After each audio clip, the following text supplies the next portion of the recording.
In the age of artificial intelligence, the question arises, will AI replace software testers? Let's dive into it.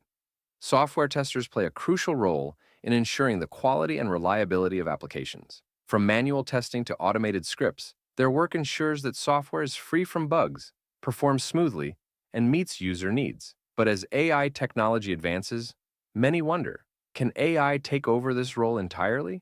AI is already transforming software testing with tools that can automatically run thousands of test cases, detect bugs, and even predict areas prone to failure. AI is certainly making the testing process faster and more efficient. AI can simulate user behavior, perform repetitive tasks, and analyze massive datasets far quicker than a human could. This has led some to believe that AI might replace software testers altogether. But here's the thing. While AI excels at speed and efficiency, it lacks one critical factor: human judgment. Software testing isn't just about finding bugs, it's about understanding user needs, thinking creatively, and adapting to unexpected scenarios. Human testers bring creativity, intuition, and context awareness, skills that AI still struggles to replicate. Their ability to think outside the box, interpret complex user experiences, and collaborate with teams is vital to developing successful software. So, will AI replace software testers?